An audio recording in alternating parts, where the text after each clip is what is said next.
Chris Froome's had some outrageous performances in the last couple of years, and here are some of my favourites. So, Stage 10, 2015, Tour de France, Pierre Saint-Martin, Richie Porte on the front, whittled down absolutely everyone. Team Sky did a great job. This is the one where Chris Froome's power data he released, 5.8 watts per kilo, could have been higher. And there you go, huge attack, Nairo Quintana, absolutely no response. Poor bloke's just like, how am I getting dropped by someone who's like 10 kilos heavier than me? Chris Froome just spinning it up, like, it's just insane how he managed to put such a big gap into that, like, in such a small distance. You can see he keeps going on for the stage, gets that stage win. I believe he beats Quintana by over a minute. It was a big attack, and just like, I remember everyone being like, oh my god, Chris Froome is doping, and then everyone was like, oh, he's doping, let's release his power data. See, Richie Porte 58 seconds back, and Nairo Quintana 1 minute and 4 seconds back, which is pretty bad for him when he wanted to win the... Another classic, Tour de France Stage 8, 2013, Axel Trois Domains. Quintana's up the road, Richie Porte just blew the peloton apart. He just launched it so hard, like, it just set an outrageous tempo. Everyone got dropped. You have Valverde, Kreuziger, and Contador there. Contador's now like, yeah, cheerio. It's just incredible. You can see Froome here is looking pretty gassed. Contador's like, oh, cheerio, lads, I'm going. Valverde also looks like he's going as well. It's just absolutely horrible. I don't think I've ever seen so many GC leaders get cooked. Schleck was well down the road, same with Cadel Evans. You can see here, Froome goes past Quintana, pretty chilled. He's like, right boys, I'm going for it. Everyone else back here is just like, oh god. Richie Porte still looks so fresh, and this is the thing that's ridiculous, is like, Froome did so well, but also same with Richie Porte, and when both of those just do well, it just looks ridiculous. Here comes Froome, he's out the corner, just really launches it, and Quintana says, cheerio. There's no way I can follow the Froome dog up. And the Froome dog puts in over a minute into every single one of these contenders in about 4.5k.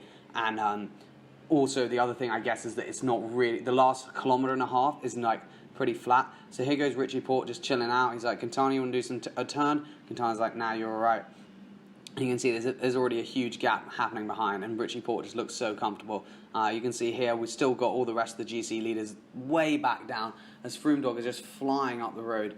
Like, they just makes him look so easy. He just has that style, just looking down and just banging it out. And like, it was just ridiculous how far ahead he ended up finishing this stage, considering it's like mid-tour, and just, oh god, like he put like 2 or 3 minutes into some of these GC contenders in one stage in like 4 kilometers. Like, it was just insane. I was just, when I saw this stage, I was like, oh god, Chris Froome is on some real good stuff, because there's all this controversy, is he better than Wiggins? But this is when he silenced the doubters and was like, right boys, I'm on the top stuff, and managed to get the win. Richie Porte came in second place, about 50 something seconds down. So there we go, and just round that corner and just sprints out the saddle. Very, very chilled performance from the man himself, Chris Froome. Just still sprinting and just like looking back and just being like, yeah boys, did a good job today. Did a very good job today. It's just like, keeps going around this thing, but he's just finally gets it, chucks that hands in the air. And this is one of my favourites. Number 3, Tour de France, Stage 15, Mont Ventoux. Now we've got some power data here, so you can see Richie Porte launched it, then Chris Froome, he launched it basically, and then it was Chris Froome and Contador who could follow. Then Chris Froome goes around this corner just absolutely flying at this incredibly high cadence, and again everyone thought he was on the source this time, and when his power got leaked it was like, oh, maybe he's not. But then Chris Froome basically then bridges up to Nairo Quintana, who was already up the road, and then Chris Froome has a little bit of attacking with him, and they pretty much ride together. You can see here it's absolute madness on Mont Ventoux. And this is, and again, one of those stages where you're just like, oh, come on, Chris Froome, try and be a bit more normal. Like, he just looks so ridiculous compared to Quintana. Quintana's a classic Colombian climber, and here Chris Froome puts in a little dig. Not a crazy, like, just holding 550 to 600 watts now, which obviously is insane, like, after holding such a big power before, but it's not an absolute full gas attack, like he didn't hit 1,000 watts at that point. But Nairo Quintana managed to reel him back in, and with 1.5 kilometers, they were working pretty well from 4k to 1.5k. Then Froome Dog's like, see you boys, I'm going. And with just this constant 500 watts, and you can just see like 600 watts here, and you just know that Quintana's like, oh god. what have I done? I just dragged the Froome dog up the mountain, and the Froome dog just pulls away, and like it's just insane, like how he managed to just have those like constant attacks where he can attack and then sit back in the rhythm, but also be such a strong time trialist. This is the thing. People always say Chris Froome's like, oh, he's not that good at climbing. Chris Froome is one of the best climbers in the world and the best time trialist in the world, and that's the thing that's just insane about the man. You can see he's still doing 500 watts after this whole stage in the 3rd week of the Tour de France. It really was just one of those days when you're just like, Froome is outrageous. I mean, Froome's obviously on some good stuff, but so is everyone else. But sometimes you really are just like, come on. But this is my favourite stage. So he lost 30 seconds to Vincenzo Nibali on the stage before, and then he got his asthma puffer, got all the good Ventolin down him, got salbutamol. And this is actually the stage where he got pinged for 2,000 nanograms per milliliter when you're only supposed to have 1,000 nanograms per milliliter. And this is when Chris Froome had this remarkable turnaround where he was suddenly getting dropped by Nibali and then put like 30 to 40 seconds. You can't even see Nibali. He's in the green jersey for the points competition at this moment in time, not his normal Bahrain Merida jersey. You can see Chris Froome is even just like swerving around, making sure that you can see that Nibali's been dropped. So Nibali put like 30 seconds into him over a way longer climb, and it's also steeper, so it's more about watts per kilo. And then on this real short climb, suddenly Froome can just do this, and you're like, come on, Froome. And then when it got announced that he had the adverse analytical findings for the salbutamol, because he had double the amount in his blood, everyone was suddenly like, oh, well, that sort of makes sense, how he suddenly went from being dropped by Nibali to suddenly dropping Nibali on this very short climb. Like, obviously, it's a slightly different effort, but even so, yesterday, Alberto Contador was flying up Los Machucas at 6.5 watts per kilo, and today, Chris Froome has managed to stay with him on this little short climb, and it really was another day where, at the time, maybe you didn't speculate too much, but after the news came out that Chris Froome had got double the amount of salbutamol, it really was one of those days where you're like, come on, Froome, just try and be a bit normal for once. And then he does have normal days, to be fair, but I mean, if you look in this, all of these stages pretty much are taken in the 3rd week. And that's where Chris Froome really does just get that launch ability. Arrows up the road with that beautiful style. Absolutely love the boy. I really do rate him. That technique is just world class. But you'll see Chris Froome's just going to come across the line with Mike Woods and Contador and put 30 to 40 seconds in. You can see we got some of the older boys behind from Sunweb, and we got Wout Poels as well. And we're still waiting for Nibali. So Nibali's still coming, and you're like, oh, poor Nibs.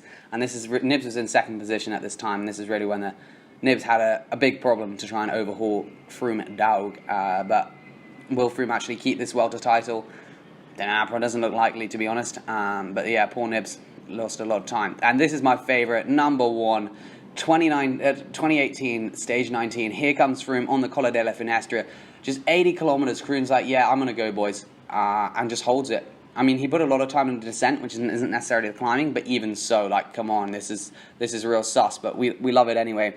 He's put a bit of time on the climb, but then after that, he then just, like, launched it on the flat and just didn't really get tired. He just held such a good pace, it was insane. These guys then waited for Reichenbach and everyone else on the descent, and Froome did gain time on the descent, true, so it's not as sus as you might necessarily think, but he did put a lot of time. And here we've got some long-range footage. RCS, the people who own the footage of the Giro, are not exactly very nice people, and they do not let me use their footage. So we've just got some fans footage here, and you can see Chris Froome's got a fat gap now. The Team Sky car is just behind him, and he's got a good 15 second gap here. And Froome's just, looking down, just pedaling away. At this point, it doesn't look like he's going absolutely mentally fast, but I mean, they've already been climbing for so long, and the climb before this, they really hit hard. But when you pan back from the camera, you can see that you got Dumoulin on the front just trying to time trial across, and Chris Froome was just going away. And Froome's turn of form, I mean, come on, that again was, like, I like Froome, like, 100%, like, he's a good bloke, he's interesting guy, but I just think it's very interesting, some of his performances, and I mean, they're all on it, like, that's the truth, like, everyone's on the good stuff, but I guess the thing is what makes him better than other people, and I guess some of it is like sort of cadence, food, things like that. But I do think Sky have some good stuff hidden around that not everyone else has access to, because in reality, like, some of the ways he's managed to turn around, like, he was 3 minutes down, 4 minutes down, like, he was looking really in not good condition. I mean, maybe he had a crash, but, like, I don't know, I feel like Sky like to sort of put so many things out, like, oh, it's a crash, or lots of excuses for Froome, but like in reality, like this turnaround, the same with Zoncolan, suddenly, I should have bet money on the Zoncolan. I know Froome's going to win it, because you could just imagine Froome just was like, yeah, I want to win this stage, and he's like, doctor, give me the good stuff, and he got that. And you can see that, I mean, at the moment, Dumoulin's doing well, but Dumoulin seems to have, like, you know, stayed pretty consistent, but Froome suddenly on this stage was just feeling great. He just went for it, held it on the flat, and then held it on the up. You know, it wasn't this mega steep climb, the middle climb. I can't remember exactly what it was. And then up the Jalferu, which is the last one. He again he dropped Dumoulin by a couple minutes. A lot of dopers like Rasmussen are saying it's not that sus, but I don't know. For me, it was a pretty incredible stage and very not natural, as they say. There are so many people speculating about Chris Froome's power data. Like on the Pierre Saint-Martin, he released it and said 5.8 watts per kilo for 40 minutes.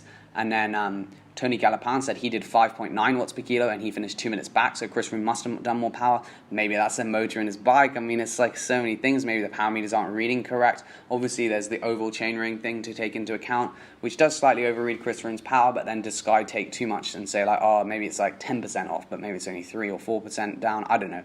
But you can see here we then got the rest of the crew who end up finishing 8 minutes back on Froome. Poor blokes. Basically, Pozzovivo did a time trial and lost to Froome quite badly. And here is the final. Chris Froome wins the Giro d'Italia pretty much on this stage. 3 minutes ahead of everyone else with an 80-kilometer breakaway. Cheers for watching, and I'll see you in the next video. Sing it.